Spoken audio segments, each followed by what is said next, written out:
Hello everyone. So we are discussing previous year questions of the chapter Biotechnology, Principles and Processes and the topic Tools of Recombinant DNA Technology. In today's session, we are going to discuss a short answer type question of 3 marks which was asked in the CBSE Board Daily Examination 2019. So the question is, describe the formation of recombinant DNA by the action of EcoR1. तो बेटा इस question में हमें recombinant DNA का formation explain करना है by the action of EcoR1. So let's check the answer. तो बेटा जो EcoR1 होती है ये टाइप 2 रिस्ट्रिक्शन एंडोन्यूक्लियस एंजाइम है. ये डीएनए को एक स्पेसिफिक सीक्वेंस पे ही कट करती है.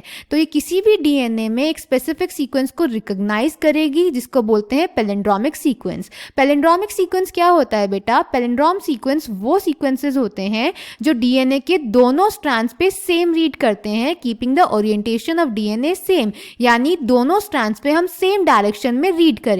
फॉर एग्जाम्पल जो EcoR1 होती है बेटा वो रिकॉग्नाइज करती है GAATTC को. तो अगर हम इसको 5 प्राइम डायरेक्शन से 3 प्राइम डायरेक्शन में रीड करेंगे तो ये दोनों स्ट्रैंड्स पे GAATTC ही रीड करेगा. क्लियर बेटा? अब ये जो एंजाइम्स होती हैं ये पैलिंड्रोम सीक्वेंस के सेंटर से थोड़ी सी दूर पे डीएनए को कट करती हैं between the two bases on both the strands. तो EcoR1 दोनों स्ट्रैंड्स पे डीएनए को G और A के बीच में कट करती है. जब EcoR1 डीएनए को G और A के बीच में कट कर देगी तो वहां पे सिंगल स्ट्रैंडेड पोर्शंस प्रेजेंट होंगे जिन्हें हम बोलेंगे स्टिकी एंड्स. अब हम क्या करेंगे बेटा? हमारा वेक्टर डीएनए लेंगे और फॉरेन डीएनए लेंगे, दोनों को ही EcoR1 से कट करवाएंगे तो दोनों पर ही स्टिकी एंड्स जनरेट हो जाएंगे. अब इन स्टिकी एंड्स को हम स्टिकी एंड्स इसीलिए बोलते हैं क्योंकि यहाँ पे जो ये न्यूक्लियोटाइड्स प्रेजेंट होते हैं अगर इनको हम लेके जाएंगे इनके कॉम्प्लीमेंट्री सीक्वेंसेस के पास तो ये हाइड्रोजन बॉन्ड बना के आपस में जुड़ जाएंगे,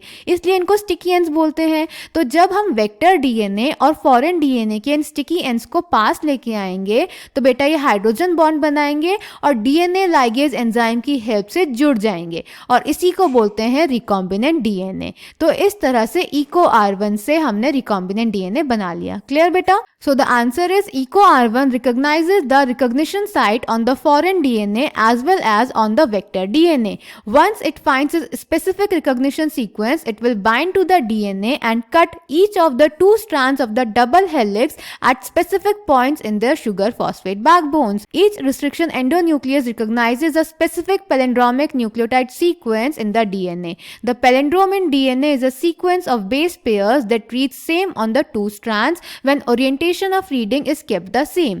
Restriction enzymes cut the strand of DNA a little away from the center of the palindrome sites but between the same two bases on the opposite strands. This leaves single-stranded portions at the ends. There are overhanging stretches called sticky ends on each strand. These are named so because they form hydrogen bonds with their complementary cut counterparts. This stickiness of the ends facilitates the action of the enzyme DNA ligase. Restriction endonucleases are used in genetic engineering to form recombinant molecules of DNA which are composed of DNA from different sources or genomes. When cut by the same restriction enzyme, the resultant DNA fragments have the same kind of sticky ends and these can be joined together end to end using DNA ligases. जैसा कि हमने इस diagram में दिखाया. Clear बेटा? So I hope this question is clear to you. Thank you.